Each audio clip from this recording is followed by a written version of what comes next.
हमारे साथ बात करने के लिए समाजवादी पार्टी के प्रवक्ता मनोज यादव मौजूद हैं। मनोज जी, उन्नाव में बड़ी दुर्घटना हुई, बस ने टैंकर को टक्कर मारी, 18 लोगों की मौत की बात सामने आ रही, जबकि लगभग 30 लोग घायल हैं।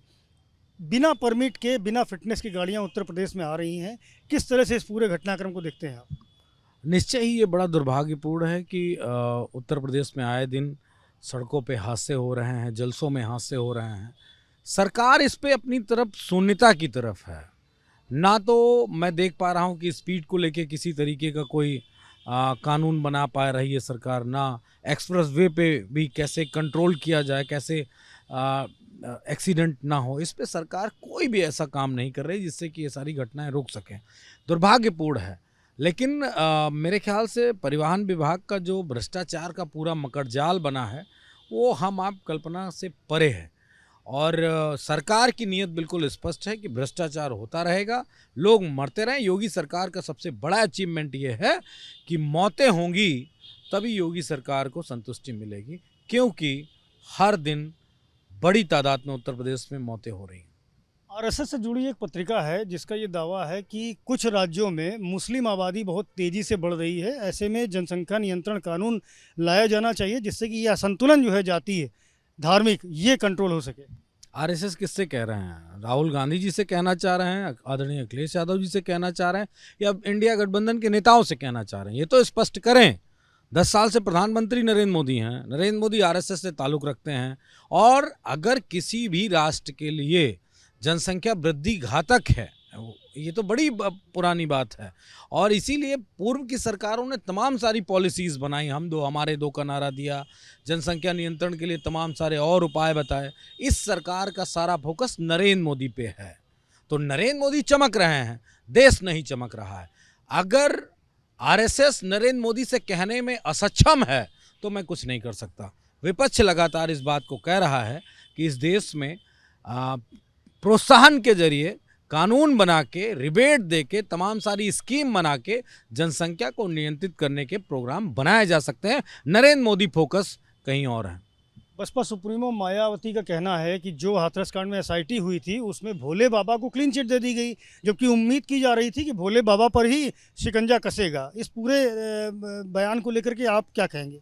उस घटनाक्रम का अगर सबसे बड़ा कोई दोषी है तो उस जिले का डीएम और एसपी दोषी है, क्योंकि किसी भी तरीके का अगर कोई दुर्घटना घटती है लॉ एंड ऑर्डर की सिचुएशन पे, भीड़ में, भगदड़ में, जहाँ पे कंट्रोल किया जा सकता है, तो वहाँ पे तो डीएम एसपी की जिम्मेदारी बनती है। और अगर उन पे कार्रवाई नहीं कर रहे हैं मौजूदा उत्तर प्रदेश के मुख्यमंत्री, तो निश्चित तौर पे बड़ा पैसा लेके डीएम और एसपी की पोस्टिंग हुई होगी और आरएसएस में भी पैसा गया होगा, तो कार्रवाई करने की हिम्मत योगी आदित्यनाथ के अंदर नहीं है। और ये बात मैं किसी एक घटना को लेके नहीं कह रहा हूँ। आप हाथरस का उठा के देख लीजिए, चाहे आप लखीमपुर का उठा के घटना देख लीजिए, चाहे वो आप उन्नाव की घटना देख लीजिए, किसी भी जिले का उठा के देख लीजिए, कभी डीएम एसपी पे योगी आदित्यनाथ कार्रवाई नहीं करते हैं, क्योंकि मोटा पैसा लेते हैं ना पोस्टिंग के लिए, इसलिए उस पर कार्रवाई नहीं करते हैं। बाबा पे एफआईआर करेंगे नहीं करेंगे, ये तो तय करना है कि कौन उस घटना के लिए दोषी है।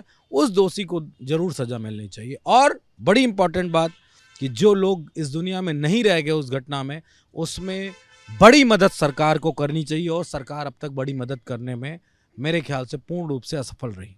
मुख्यमंत्री योगी आदित्यनाथ ने ये कहा है कि 2017 से पहले जो भर्तियां होती थी सरकारी, उसके लिए चाचा भतीजा की जोड़ी निकल जाती थी जिलों में वसूली के लिए, और पूरा जिला, हर जिला जो है वो अलर्ट हो जाता था कि कौन कहाँ की भर्ती कराएगा। तो साफ तौर पर उन्होंने बड़ा आरोप आपके पार्टी के ऊपर लगाया है, आपके नेताओं पर लगाया। योगी जी लगाम से बाहर चले जाते हैं। अभी किसी नेता ने कहा था, बड़े साधु महात्मा ने कहा था, योगी जी आएंगे तभी राम मंदिर बनेगा। तो राम मंदिर तो बना योगी जी के नेतृत्व में ही। भ्रष्टाचार अयोध्या में क्यों हुआ? कितना पैसा गया योगी जी के आपके मठ में? ये बात बताओ ना। हजारों करोड़ रुपए, इस पूरे प्रदेश का हर विभाग का पैसा आपने अयोध्या में झोंक दिया। क्यों? मठ और अच्छा बनवाना है क्या? इसलिए झुकवा दिया पैसा सारा। पहले आपको जनता ने जिम्मेदारी है, आप तय करो कि आपने अयोध्या के भ्रष्टाचार को लेके क्या कार्रवाई की अब तक, किस पे कार्रवाई की। गुजराती कंपनियों पे कोई सवाल जवाब कर पाए योगी आदित्यनाथ जी? अगर नहीं कर पाए तो विपक्ष को आईना मत दिखाइए। विपक्ष विपक्ष में बैठा है, सत्ता में नहीं बैठा है।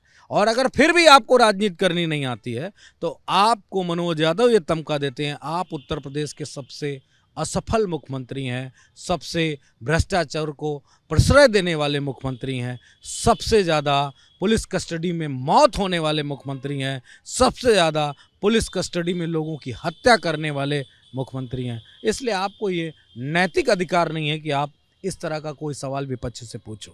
अयोध्या का आपने जिक्र किया तो अयोध्या के संबंध में मैं एक अभी अखिलेश यादव आपके जो पार्टी के राष्ट्रीय अध्यक्ष हैं उनका ट्वीट देख रहा था, जिनका ये आरोप है कि इस सरकार में अयोध्या में बड़े ज़मीन के सौदे हुए, बड़े ज़मीन से जुड़े हुए घोटाले और घपले हुए हैं, कई अधिकारियों के, कई नेताओं के नाम भी इसमें सामने आ रहे हैं। ये पूरा विषय आपकी जानकारी में होगा, क्या कहना चाहेंगे इस पर? मंदिर और भगवान समाजवादी पार्टी के लिए आस्था का विषय है, लेकिन व्यापार का विषय आरएसएस और बीजेपी के लिए है। मैं अयोध्या पे ये बहुत बेबाकी से कह रहा हूँ कि पूरा एक मकड़ जाल गुजरात से लेके गोरखपुर तक के लोगों ने उसमें रचा है और वहाँ से वो पैसा कमाना चाहते हैं। पैसा कमाने के लिए ज़मीनें खरीदी गई हैं, होटल बनाए जाएंगे नेताओं के, अधिकारियों के, जिससे कि उस पैसे का लाभ उनके परिवार को मिल सके। समाजवादी पार्टी पे आरोप लगाते हो और हमसे तो कहते हो कि हम मंदिर के और भगवान के विरोधी हैं, तो हम बहुत ईमानदारी से कह सकते हैं कि हम आस्थावान लोग हैं, हम ईश्वर और मंदिर दोनों को मानते हैं। हम वहाँ धन कमाने नहीं जाते। धन कौन कमा रहा है, किस स्टेट का उप मुख्यमंत्री, किस स्टेट का मंत्री, किसका कैबिनेट मंत्री, कौन सा व्यापारी, कौन सा भाजपाई, सब की ज़मीनें हैं। इसलिए कम से कम योगी आदित्यनाथ जी, आपकी आत्मा को जग जाना चाहिए और जग के उन सब पे बड़ी कार्रवाई करनी चाहिए। ने भगवान राम ने अभी तो लोकसभा हराई है, 27 में पूरा जिला हारोगे, मंडल हारोगे, मंडल के बाद जितने 3 स्टेटों के भाग हैं वो भी हारोगे। इसलिए समय रहते कार्रवाई कर दो, ज़्यादा अच्छा होगा योगी आदित्यनाथ जी। शुक्रिया हमसे बात करने के लिए। मनोज यादव हैं समाजवादी पार्टी के प्रवक्ता, जिन्होंने तमाम विषयों पर अपनी राय रखी। कैमरामैन प्रेम सिंह के साथ संजय त्रिपाठी, एबीपी न्यूज़, लखनऊ।